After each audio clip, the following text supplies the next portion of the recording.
The Avengers are assembling yet again. Speaking with ComicBook.com's Brandon Davis during Spider-Man Far From Home's London press junket, Marvel Studios head Kevin Feige revealed that Avengers Endgame is returning to theaters with extra footage and a few surprises. At the time, Feige noted that he was unaware if the re-release had been announced, and seemed to hint that he wasn't sure how much new footage would be included. What he was certain of was the most important takeaway: Marvel is definitely bringing more Endgame goodness to cinemas. Feige shared additional details about the re-release in an interview with Screen Rant, explaining that it isn't an extended cut. Instead, there will be a version going into theaters with a bit of a marketing push with a few new things at the end of the movie. If you stay and watch the movie, after the credits, there will be a deleted scene, a little tribute, and a few surprises.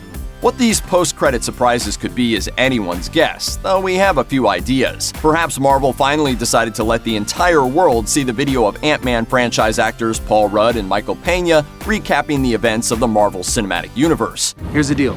Just give me the facts. Just the facts. Only the facts. Breathe. Focus. Keep it simple. No doubt.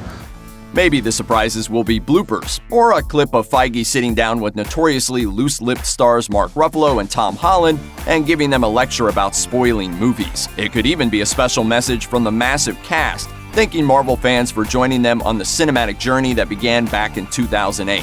The little tribute that Feige mentioned is likely one honoring the late Stan Lee, and there probably won't be a dry eye in the house after it plays out on screen. The re-release is scheduled to hit theaters Friday, June 28th, and could either be a one-night-only engagement or finish its second run in cinemas by end of day on Sunday, June 30th.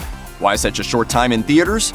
Marvel has another movie to roll out just a few days later: Spider-Man Far From Home, the much-anticipated Spidey sequel that serves as the official conclusion to Phase 3 of the MCU. Far From Home debuts Tuesday, July 2nd, only a handful of days after Marvel is putting Endgame back on the big screen. Bringing the $2 billion-plus earning superhero ensemble to theaters for another round of showings is one thing, but keeping it there for an extended period of time is another. If the Endgame re-release carried on into the week of Far From Home's premiere, it could impact the film's box office performance. Marvel is a smarter company than that, and wouldn't risk negatively affecting Far From Home's success just so Avengers could rake in some extra cash. All right, skedaddle there. Thank you, young Mr. Stark. buck. Thank you. Yeah, thank you. On the topic of big box office bucks, it appears that Marvel's main motivation for the Avengers Endgame re-release is lifting the numbers a bit. Many watched carefully as Endgame inched closer to making history as the top-earning movie in history by unseating James Cameron's Avatar, but fans didn't see that happen before the film ended its theatrical run. Though Avengers Endgame took in $2.743 billion worldwide, it still sits several million dollars behind Avatar, which has earned $2.787 billion globally.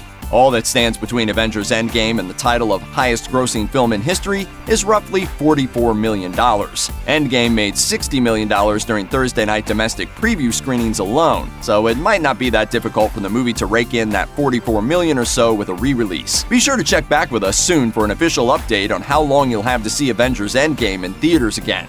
Check out one of our newest videos right here. Plus, even more Looper videos about the MCU are coming soon. Subscribe to our YouTube channel and hit the bell so you don't miss a single one.